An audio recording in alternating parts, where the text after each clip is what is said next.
Hello, everybody.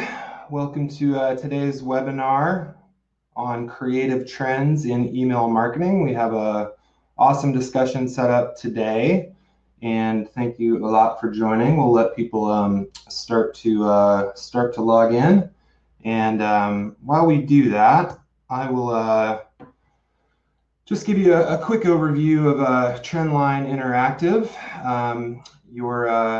your presenter today. We are a marketing and consulting agency and focus mainly on email marketing and cross-channel communications, one-to-one messaging. We've been in business for about 11 years, 230 people now across 6 offices in North America, headquarters in Canada, in Guelph, and in Austin, Texas. Also have offices in Portland, Chicago, Phoenix, and Atlanta. We send a lot of email and a lot of text messages and a lot of push notifications. We manage about 20,000 campaigns currently, sending about 3 billion messages a year. And we were just honored by being on the Inc. 5000 list of America's fastest growing companies. And we've got some good topics for today's discussion. So we're going to be talking about design, content, layout. We're going to be talking about code, interactivity, user experience trends in the inbox. We'll talk about what's driving these trends and what our thoughts are on where this is all going. And we'll end with which trends we think, from what you've seen today, have the most potential for you to give a try in your program.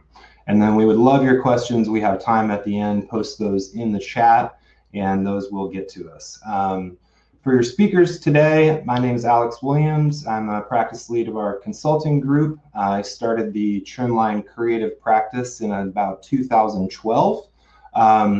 Joining me today is our 2 of our creative directors, Andrea Campbell and Becky Diffenbach. I'll let them introduce themselves. Yeah, so Andrea Campbell, creative director. I was lucky enough to take on Alex's legacy of the creative department. I've been in email, probably it's been 13 years at this point. Love it, still love it, and excited to talk with you guys today. And hello, everyone. I am Becky Diffenbach. I am the associate creative director here at Trendline. I have been in this design industry for over 20 years, starting in interactive design and then kind of hitting everything else in between, from print to packaging to environmental design and then back to digital marketing. Email is just a tremendous source of power that I think can touch a lot of people, and it's a really interesting.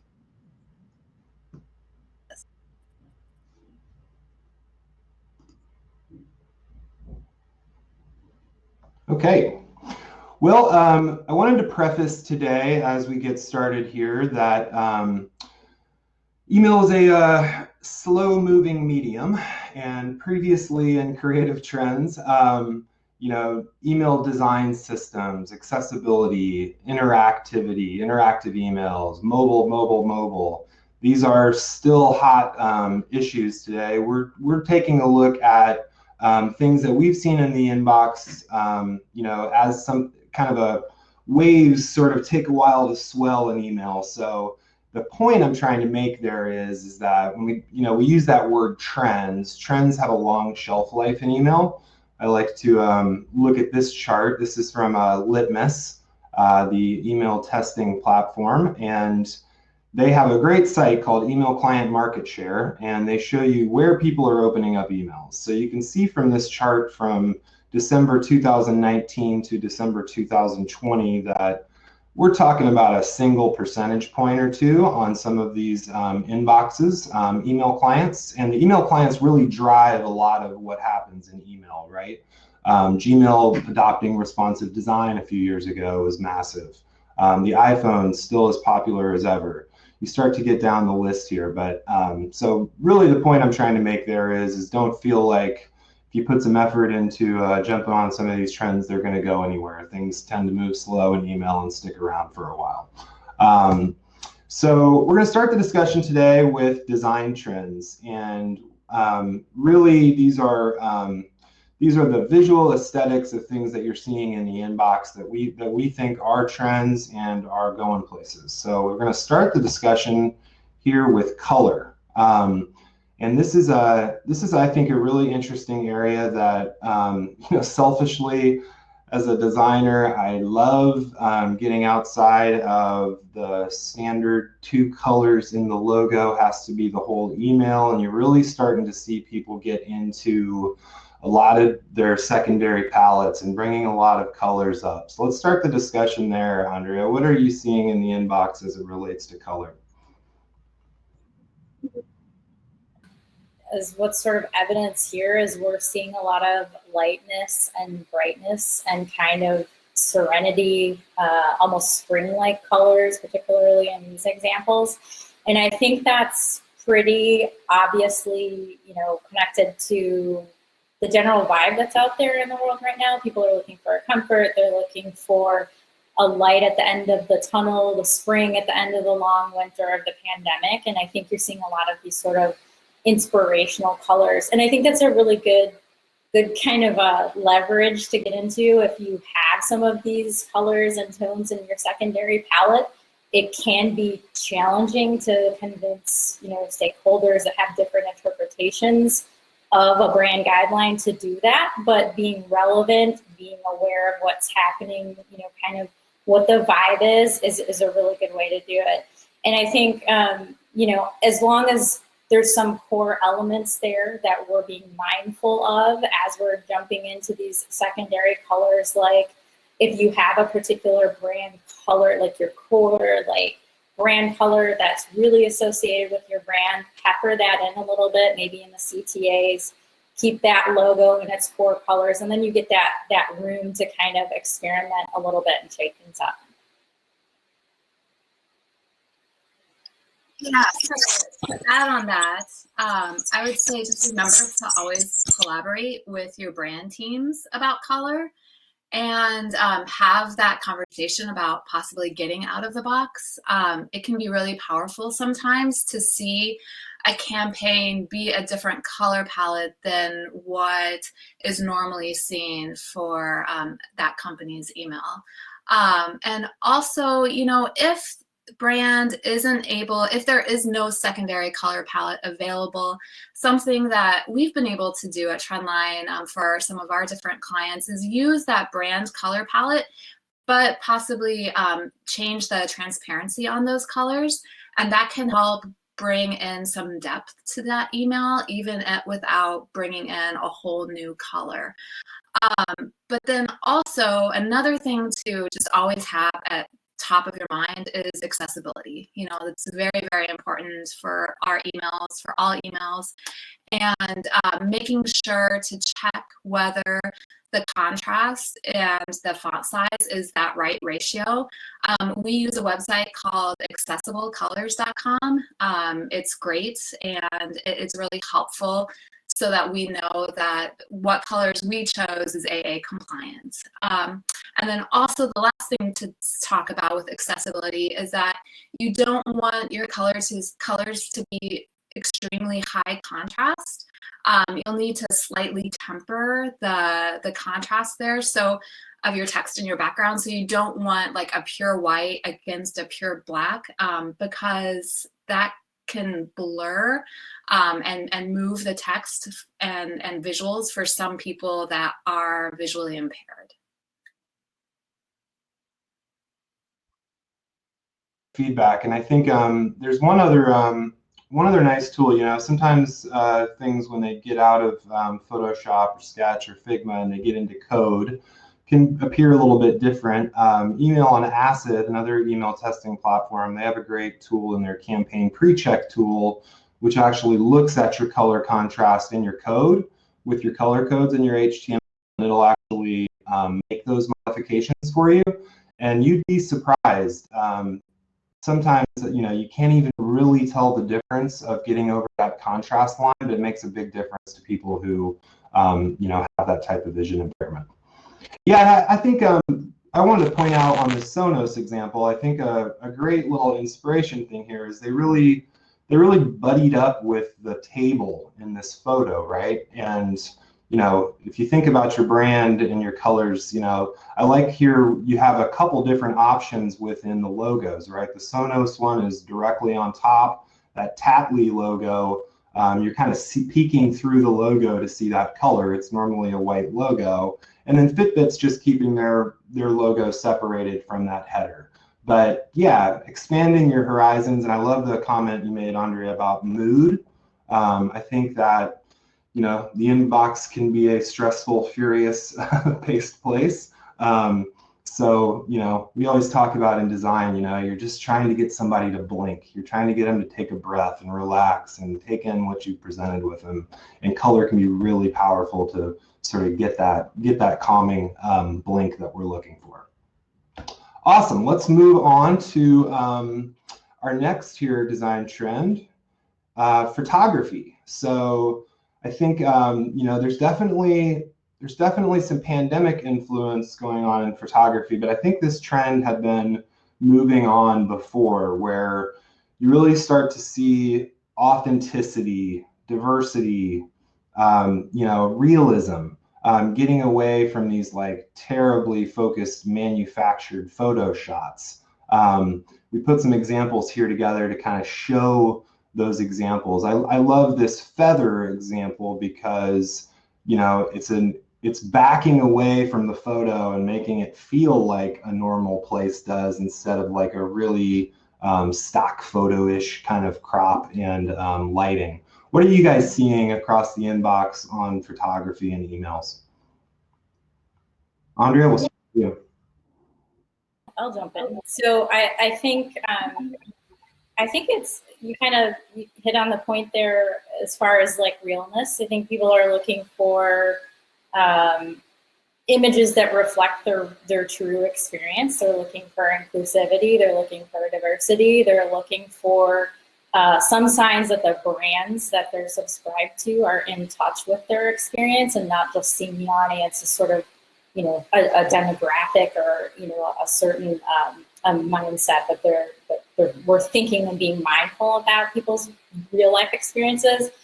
And probably the most common argument I've heard against going that route is sort of like, well, our brand is aspirational and people come to us because they want to be inspired and this is what they're striving for, not what they can just turn around, look outside and see in their driveway or something.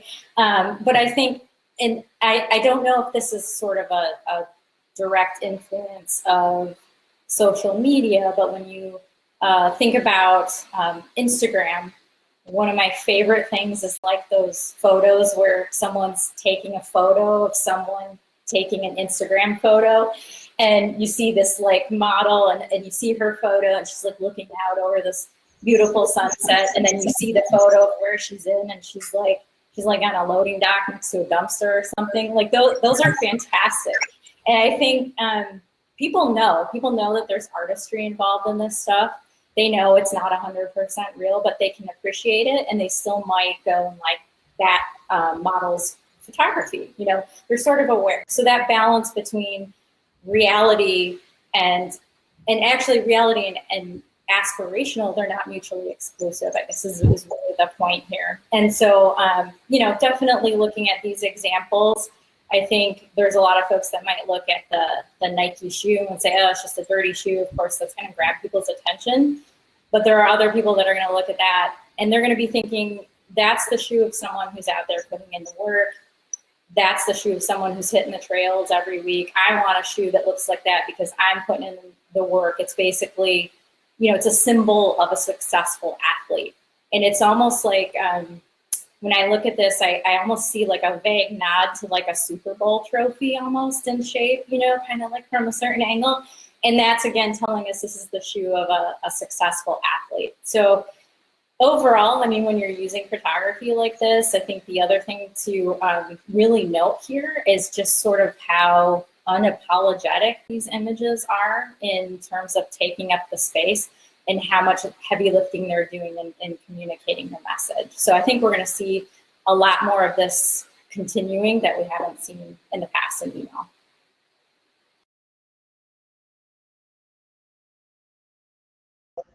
Andrea, and these large, impactful photos are really empowering and just make for a wonderful story.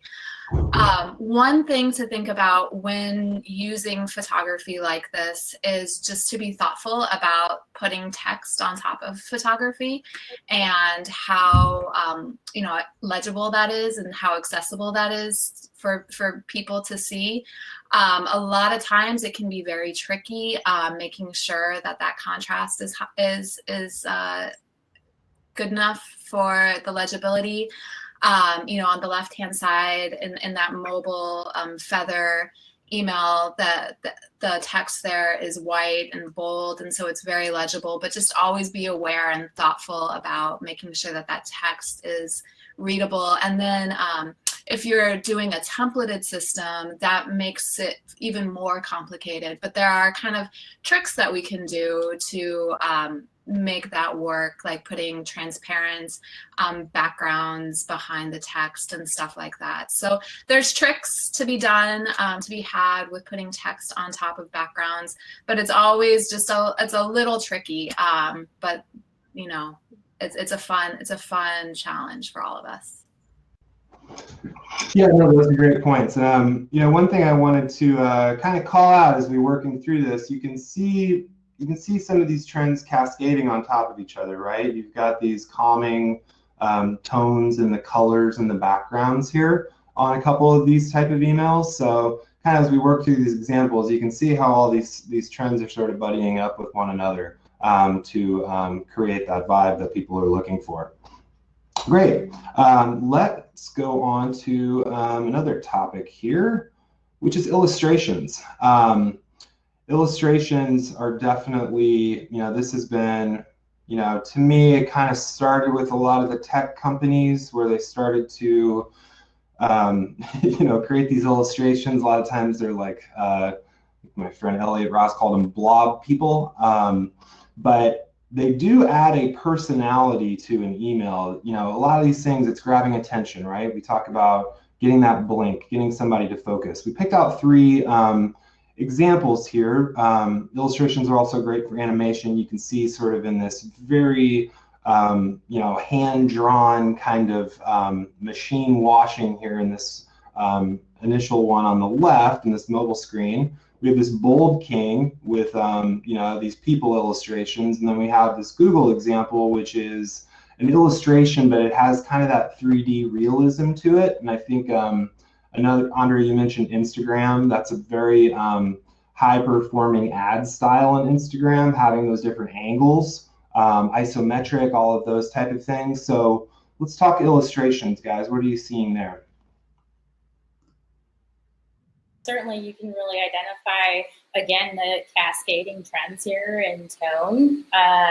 Also, just like lots of color blocking. I think illustrations also provide a good opportunity if you don't necessarily have that brand photography that can bring some of that inclusion in, can bring some different vibes. Alex, you mentioned the kind of lo-fi vibe of that illustration on the example on the left. So it kind of feels like, inclusive in the way that could have been drawn by my friend or something. So there's like all different kind of, perspectives that you can use with illustration.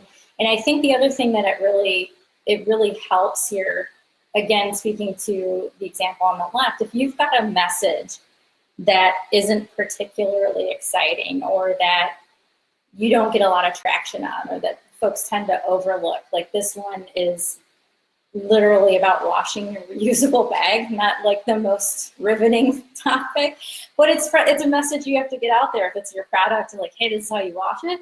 If you use a little bit of illustration and animation, that can really kind of get people to stop and absorb that message a little bit. So being, again, mindful about how you're using these things and using them, at sort of a rhythm or in an instance that makes sense can really kind of make those messages pop. And then kind of on the practical side of illustration, some nice things about bringing illustrations like these into our emails is that it does add for another layer of communication to our users, so that it can help kind of give them this visual element to reinforce that clear communication and accessibility. And then these illustrations, they're wonderful, they're beautiful, they give life to this email, but they can sometimes take a lot of time, and it can be hard for teams to keep up with all of these illustrations that they may need to be creating. And so there are some really wonderful free resources out there that we've gone to and used to help create these illustrations. One is Undraw, and then the other one is the Noun Project. However, you still, even when you're downloading these EPS files, you're still going to need to go in and tweak those colors, and so that they adhere to your brand guidelines, and possibly tweak the size, and then to create the animations that you may be doing. And so you'll still need a designer for that. But it's a very helpful way of not having to spend quite so many hours, and a way to bring illustration into the email. And then the other thing to know about illustration and how wonderful it is that it does make for a much quicker download speed for your email, because it's not going to be as heavy of a file as a photo maybe. And so that's also why we can create that animated GIF. And as we all know, here at Trendline, we have tested animated GIFs against our static images, and we've seen time and time again that animated GIF really helps with engagement and gets people's attention and gets them to click over to wherever your CTA is really trying to lead the user to. Yeah, and I think for some of those folks that are potentially resource strapped, or you need to make that argument, doing some A/B testing, same subject line, same general email, one with an illustration focus, one with a photo focus. If you see results there, that's a way to make an argument that hey, we need some more resources to put into our into our designs. The proof is in the pudding there. But yeah, I think anybody will tell you, doing Silicon Valley and some of those companies that have, armies of designers making illustrations, it's not the reality for most folks. So hopefully some of those resources can help. But yeah, test your way into it. It definitely adds some personality to an email, right? And we see some of that cascading trend, right, with the color as well. Let's move on to a little time check there. Okay. Let's move on to layout. When I started in email a long time ago, the top of an email was the most chaotic place in the world. It was full website navigation, pre-header, forward this to a friend, view it online, all this stuff up at the top, thinking that nobody scrolls emails and we got to have all this stuff there. And I think this has been a slow, glacially moving trend, and kind of call it this Marie Kondo effect. And it's not just the minimalism; it is the lifestyle and the values. What do you want people to focus on? I like these examples here because you really see they're putting what's important up at the top. You need that brand recognition when someone opens the email, but by removing all that clutter, you draw somebody right into the message of the day. As folks here have designed tons of email design systems and layouts, let's talk about this trend, Andrea. What do you see there? Open up the top area of the email to kind of let it breathe, and you've got that quick click for those folks that they're just going to see the hey, 20% off, good enough for me.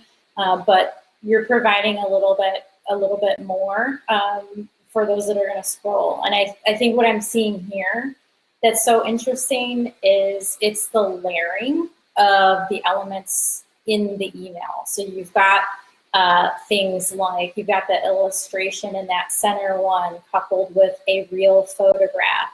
You've got the layering on the far right in the REI email where that sled is like sort of popped out over the photo. It's almost like a collage vibe. And that's not something I think, you know, people are used to seeing in their inbox or used to seeing it on websites. Even on the far left, you've got that little text box that's sort of overlaying the image. So I think that's what's probably really interesting about some of these layouts. And you don't necessarily have to do a lot of additional coding on the back end. If you've got a good, solid template system behind you, it's all about how are we using those containers, thinking really creatively about how we place our imagery and our text within those containers so that we sort of create, you know, even the illusion of some really, you know, crazy code approach to these things. So I think we're going to see a lot more of this, and there's just again a lot of that cascading of the trends happening in all three of these examples. Yeah, I absolutely love the layering that's going on here, and that sled, you know, going over the photo, the illustration within that middle email with the envelope, everything's peeking out. It's kind of just giving the user just a little test and a little taste of what's to come, you know, because obviously nothing here, you can kind of imagine where that fold line might be. And so I think something really important to think about when doing these type of layout designs is making sure to train people to do that scroll. That can be really helpful, and they've really got that nailed in all three of these layouts. Also, something to always think about is accessibility and the legibility when text gets centered. So when we're centering text, it does make it sometimes harder to read than the left aligned text, and everything, most of these layouts, everything here is centered. And what we try to do, we try to limit our characters for that center text to be 45 to 75 characters, and that's going to really help with legibility. I would suggest if it gets past that, we want to left align it. And, you know, it's totally fine if there's shorter pieces of text for that to be used for captions or forms or something like that. But just always be thoughtful with that center text. You don't want a huge copy block there because it just makes it hard for the eyes to read. No, that's a really good point. I like to, you know, little shortcut there is, you know, 2 to 3 lines max. Character counts can be a little tricky in emails sometimes, but yeah, I think that's a really key accessibility point there, Becky. Let's keep moving. Content. Andrea, this was something near and dear to you. Talk us through the examples you picked out here. Yes, it is. So I think something I've been noticing quite a bit in the inbox is what could really be boiled down to presenting a brand as more of a lifestyle, not a new concept, but really speaking a lot more to that in email, part of a lifestyle, part of an interest, giving context to the brand. And I think the purpose of this is to really sort of answer the question, you know, hey, this thing that you're trying to sell me is cool, but what does it mean? What does it represent? And I think with this technique of adding more of this context around the brand, it's sort of almost, you know, kind of zine-like in its presentation, tends to be a little bit lo-fi and talk specifically to the interests. But like a great example of how this is done well is that Tycon example in the middle, where you've got this subject line doing all this work. It's just simply 30% off everything. So if someone isn't going to open that, then I don't know what subject line is going to get opened.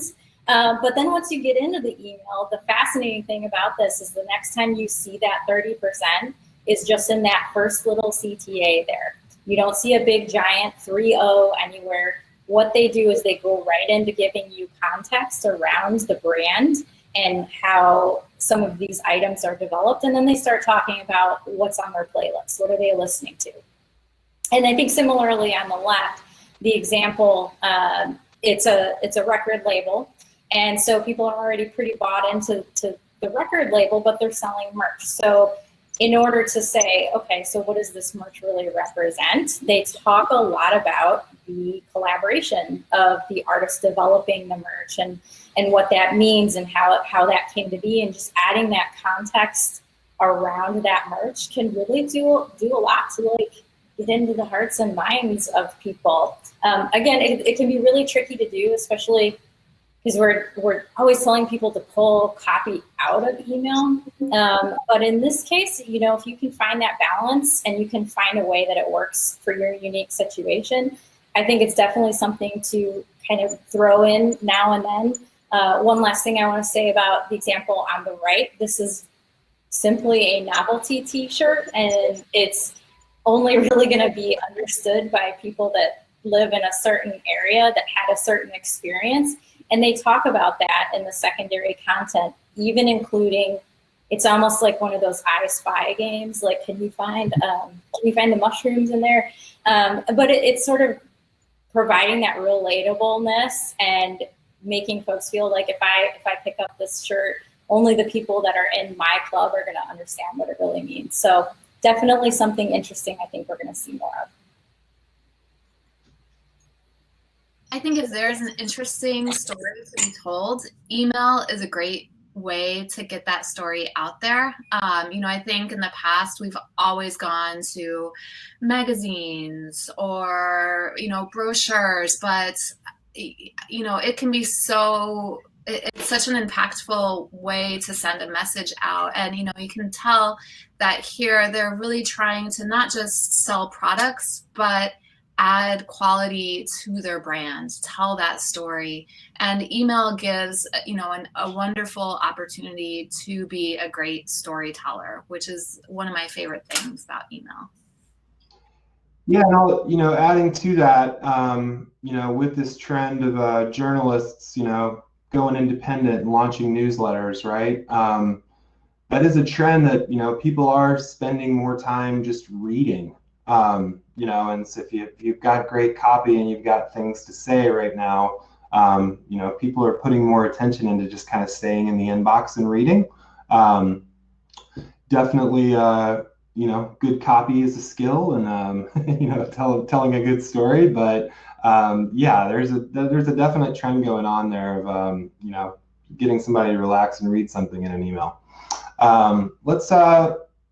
Let's move over to a couple of these examples, Andrea, also. Personalization, I mean, if you look at over the years, what's like the #1 thing people want to do in email, or what's going to be the big thing? It's always personalization, right?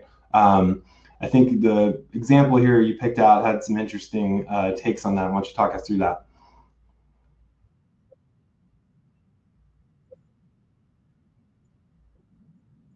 Putting first name in the email, like in multiple areas. And now it's this really deliberate use of personalization. But in the case on the left, this is a section of the Uber Eats email. And there's a lot of things happening that I think were executed really well. So we've got relevancy in that this send is all about March Madness. So we've got a setup, we've got a context. This is what, you know, they're speaking to something that's happening now. There's an offer within this email. They've got a little bit of animation talking about the offer. And then with the more personalized dynamic content, they're providing 3 options of local restaurants, 2 of which I actually searched for. One that has popped up just based on its being a similar cuisine to the other 2. So they're kind of setting you up. I have to say it, they're kind of setting up a slam dunk here with like giving you a reason to order food, giving you an offer, which is even bigger reason, and then kind of that like kind of Pavlovian, like, oh, doesn't this sound good? Get in here and order some food. So I think this is a really good assemblage of all of those you know, relevant materials and personalization. And then on the right, the ZocDoc, that's nothing really specific. It's just they were taking a look at what's happening right now. It's spring. Live in Austin, like allergy capital of the United States, and I've never searched for anything allergy related within that app, but they're just kind of taking the chance that, like, hey, I know a lot of people are suffering from this.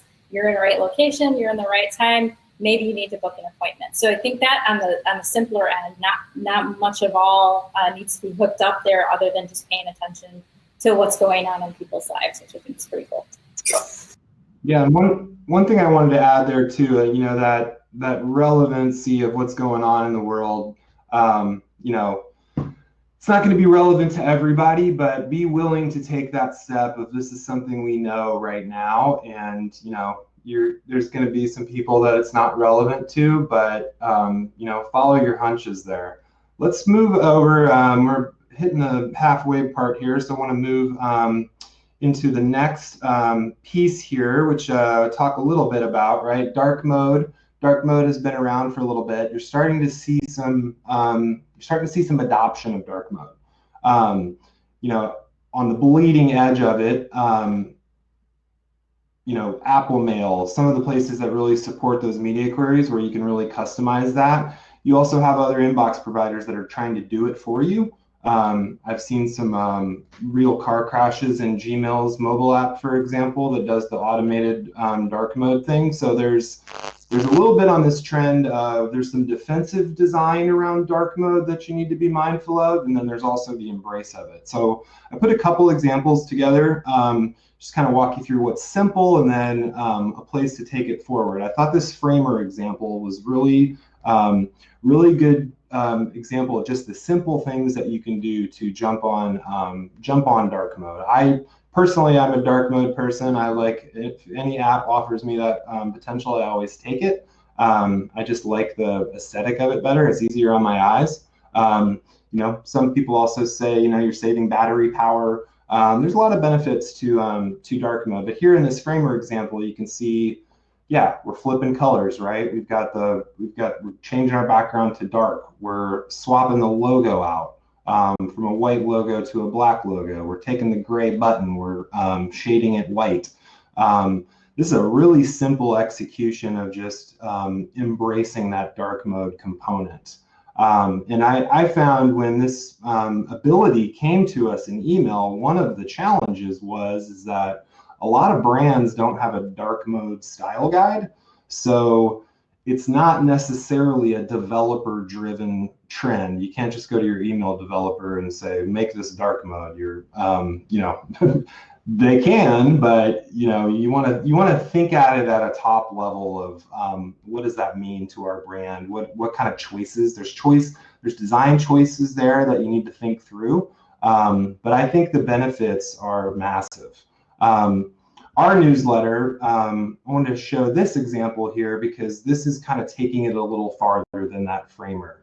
We are swapping the logo out, but there's other things you can do here. You can see the overall background of the email is darker, and then the modules gets a little bit lighter. And when you're thinking about dark mode design, that general concept is that the closer things get to you, the lighter they get to you. That's what creates that depth. So here in this example, we're increasing the brightness of those buttons, right? We're creating those shades and those depths with the modules. So if you look at your template system or your design system, you can really put some true boilerplate kind of code in there to cover all of your modules. But I think if you go into that, think about it at a brand level, because from our experience in the early days of dark mode, that was one of the challenges is that companies hadn't really thought through what they wanted there. And then want to jump over, I think that's a good bridge to the code, because dark mode is kind of a code-driven thing, also a design-driven thing. One trend that has been here for a little bit, but starting to get more adoption is AMP. Now that Gmail and Yahoo support AMP, so for those who haven't dug into this, basically what AMP is it is a third MIME part. So every email generally is delivered with two options, right? Plain text or HTML, and the email client decides which one is delivered to you. Now AMP, if the email client, if that third MIME part is in there in your send, and the email client like Gmail or Yahoo supports it, they're going to grab the AMP version and display that to you. So it's another level of fallback. I will say you still have to make your normal HTML email. So when you're QAing it, it does expand into this is another thing. Having recently just done some AMP emails, because Salesforce Marketing Cloud now has adopted AMP and has that ability for you. So yeah, you have to have the ESP that supports delivering the AMP version. You have to have the email client that accepts it. So it is a level of complication here, but I tell you what, it's really cool. It's also a pretty tricky learning curve. So I wanted to show an example of an email for the folks here. I'm going to try this. Okay, so here in Gmail. So in Gmail, when you get an AMP email, you'll see this little lightning bolt right there. That is what indicates that this is an AMP version. Now here in this Google Store email, you can see that I am in Gmail and I'm toggling through these color options. Now, we've been able to do this with interactive emails for a while, but this kind of takes it to a whole other level, right? You can do these things real time. You can see here that I add this black one to my cart. There it is. I can change the options. Saw that little updating piece there. So yeah, it's truly real time and interactive in these AMP versions. Now, in the static HTML version, you're not going to have these options, but it's going to be a similar type of email. So I want to show here what's going on in this particular email. So AMP has a playground, and this is kind of the starting point for making sure that all of your code is kosher. It's very finicky and very picky. So it will warn you. I've got a warning here that this doc type, what does it say here? Now, all of the warnings in the playground aren't necessarily going to stop this email from working, but just be mindful of them. And you can see here that AMP has a lot of boilerplates for a lot of different functionality. So in this Google email, this is using AMP bind, AMP form, AMP mustache.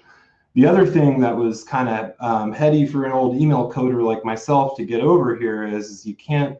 This is truly more like coding a website than it is an email. You can't do things like important in your classes to override. It took me a minute to like get out of my, how's this going to go in Outlook, and all these kind of fixes that we're always trying to do to hold an email together. So you can see here a lot of this individualized CSS. Then you get into, on the code side, when you start to get down into the meat of this email, you can see that it looks pretty complicated, and there's a lot going on here as far as some of that AMP functionality. So as you start to get into it and investigate it, right, it's on the early edges of adoption, but it is gaining momentum there. So I would recommend going to the AMP website. It has a lot of boilerplate options for things like forms, carousels, lists. And then what's really cool about it, if it did really hit the critical mass function, is like in a recent email that we did, the template is about 40 lines of code, and all the content's coming from a code resource on a JSON list. So you truly get that ability of, I've sent an email and I want to change something. You can just go change the JSON file, and the next time somebody opens it, it's changed. The possibilities are really endless. But it does take a leap of faith, and the first couple are going to be hard, but definitely one of the cooler things to happen in email in quite a few years. So I wanted to highlight that. Let's go back here. So as we got 15 minutes here or so. So two questions for the panel. As we've looked at all these trends, what do you feel like is driving a lot of this? Obviously, the pandemic has been very influential in marketing, but some of these things were happening before the pandemic. What do you think's behind a lot of these trends today, Andrea? Sure. I mean, I think the sort of the truth in advertising, truth in messaging is a big part of, how we approach photography and copy and, just what our messaging looks like. So I think you can see that woven throughout these different trends. I also think, again, like sharing your brand values is always like kind of a core tenet of that will always resonate with people. And I think when you also, like going back to the Instagram conversation, if you've got folks that are like, they're on these platforms that there's a lot of imagery and they're switching back and forth between a social media platform and their email. I think that kind of being respectful of that mind space, and kind of like seamlessly moving back and forth the same way that people are interacting with their devices is something that is behind some of these trends with large, bold imagery in general.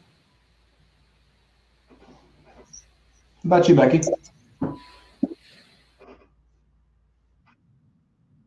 Technical difficulties. I could not hear anything that Andrea just said. And so I'm afraid I'm going to just say what she just said. So bear with me. Let's do this then, because I have another question here queued up. Okay. That sounds good. After everything that we've seen today, if you were going back to your program, put on your brand hat, and you're going back to your program, I just saw a lot of cool stuff. What do you think of what we've showed today has the most potential impact for somebody to really jump on and surf? Absolutely. I love this question. I mean, can I just say all of it? I know I can't, but basically everything is so important. But the things that I guess I want to highlight and the things that get me excited, personalization, I think that there is so much that can be done with that if you have the data. And so much fun stuff, interesting stuff. I mean, anywhere from like, let's say you have the location of a person, you can find out what the weather is in their region and try to sell them a product that is inspired by that weather for the next week. And that's really exciting. Making sure that the email is thoughtfully designed, the content is written beautifully, the imagery is wonderful, the illustration all works together, kind of the whole thing as a package. I think of email sometimes as like a short story, whereas other projects can be great Steinbeck novels that are 500 pages long. Our emails, they're short little stories where everything has to be thought through, including the subject line.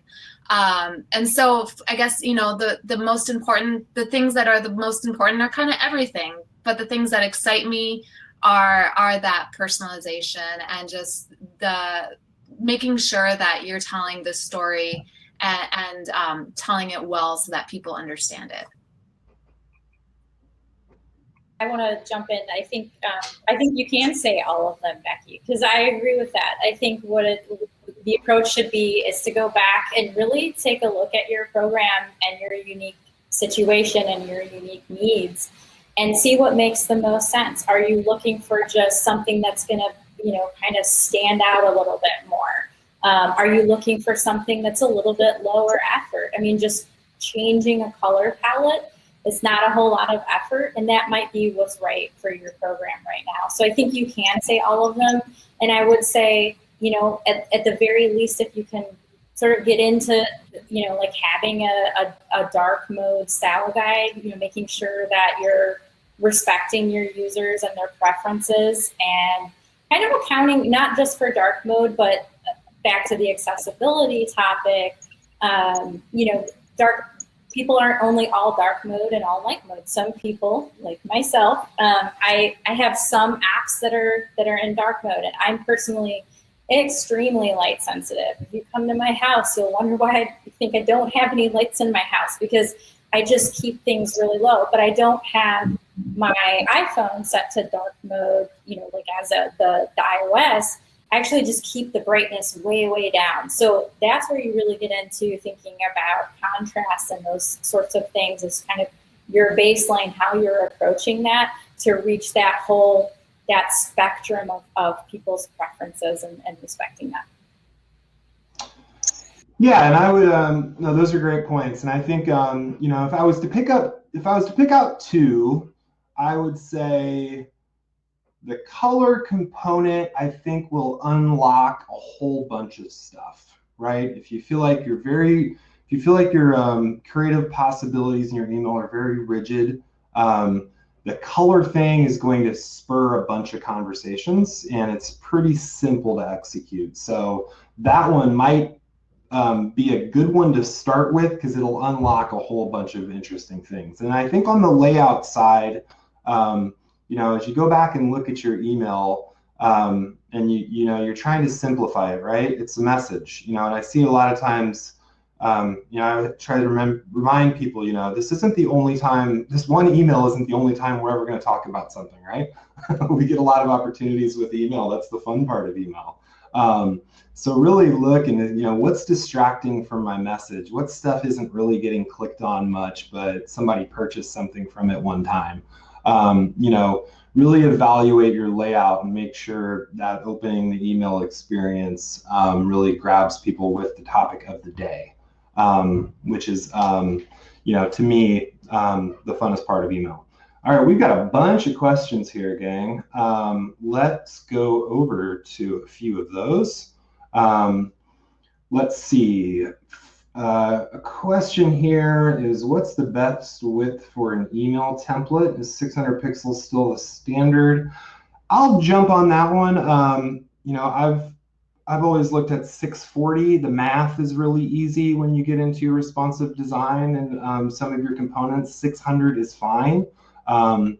Really the big difference there to me is real estate, right? So the wider the email is, the more I can say. And I'm always trying to manage the real estate, take advantage of the space. So the more space you give yourself, the more chance you have to grab somebody, to me. But I think the decision I've seen, that, back when we were doing these talks, when responsive design really came out, it was, mobile friendly, mobile first, mobile optimized, all those type of things. I think it's an individual decision. 600 is fine, 640. Some people get up into the upper 700s. It's really, the type of your content and what's best going to support it. But I wouldn't say there's like a definitive standard there. And then here's another question here. Will dark mode in my email client get confused with dark mode emails? Really, the support for dark mode there, you've got iOS, Apple devices, which if you have media queries to target that, it's going to perform really well. Apple won't automatically switch an email to dark mode unless it's like an HTML one, unless it's very tiny and very not a lot of content. So it's not going to confuse it. You need to target it on those type of clients, and then in the ones that are auto-generating, like Gmail, it's going to attempt to do it for you. So some things to watch out for in your templates are things like black transparent icons or logos on white backgrounds. If it switches that background to a dark color, you're not going to really be able to see those elements. Some tricks people do there is to do a small stroke around a logo that's in black. So in dark mode, you can kind of at least see it. There's some little tips and tricks there, do's and don'ts. The email community posts a lot of that kind of stuff. And then at a simple level, yeah, you can change those background and font colors. And then at a larger level, like one of those examples I showed you, you can really kind of target everything in the dark mode. But generally, you're in those two universes. Does the client support dark mode media queries, or does it automatically try to do it for you? And I would say, if you don't jump onto the targeting one, just make sure Make sure that when it tries to auto-generate your dark mode email, go in your template and see where the gotchas are and just try to defensively design for it. Now, here's another question I'll throw for the panel here. How should I be viewing the creative of our more functional triggered journey emails, i.e. password reset, purchase confirmations? What would you guys say to that? Yeah, well, I think something like a password reset that someone's expecting or a confirmation, it's really all about making sure that information is right up front and bold. I mean, you don't want to dilute it by adding a lot of like bells and whistles around it. So I think, primarily getting that information right at the top, getting it really clear. And then if you get, if it works with your brand, if you've got like some kind of like, if you've got like a cheeky tone of voice and you can do like a single lead-in line, like, hey, I don't know, hey dummy, you forgot your password. You wouldn't say that, but like something kind of like cute that could lead into here's how you get going again in a single CTA. So I don't think it changes too much, but you can, as long as you've got the relevant information really clear and really accessible, there might be some small opportunities elsewhere, kind of like a really cool 404 page, that you're still seeing that big 404, but there might be like a funny little illustration or photo below it. So I would go at it that way. Becky, were you going to say something there? Okay. One other comment I would add on that is some of those type of emails are sort of forgotten about. One program we looked at, the password reset was the highest performing purchase email.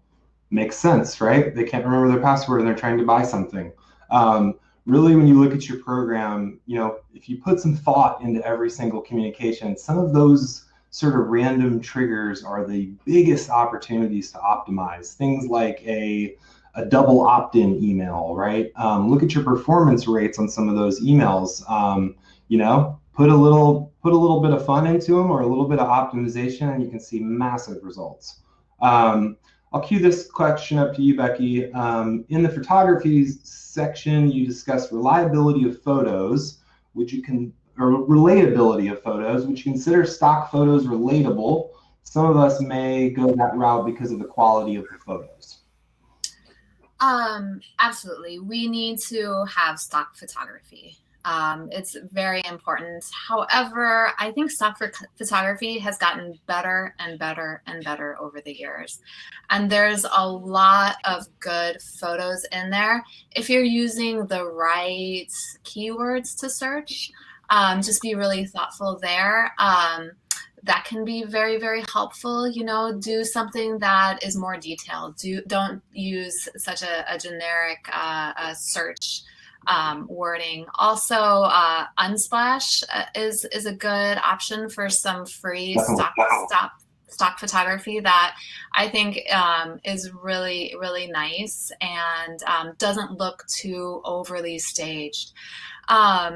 And so I think there's a lot of different resources out there, and we all don't have the budgets to go and hire photographers and do amazing photo sessions. We would all love that, but I know we can't do it. So keep on using stock photography, but just be thoughtful about the ones that you pick. Unsplash is free too, and it's a great source of photos. And kind of on your stock photo searching thing, one trick I've always used is noun, adjective, verb.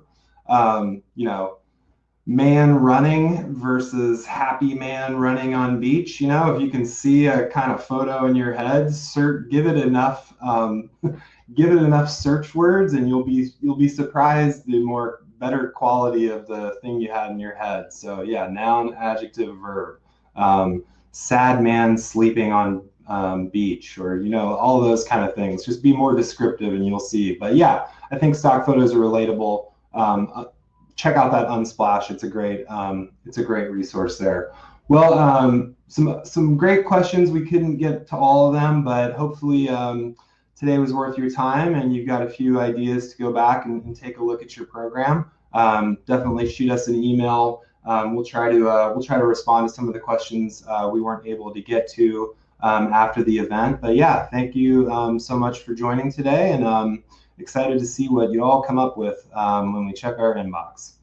Have a great day, everybody. Thank you.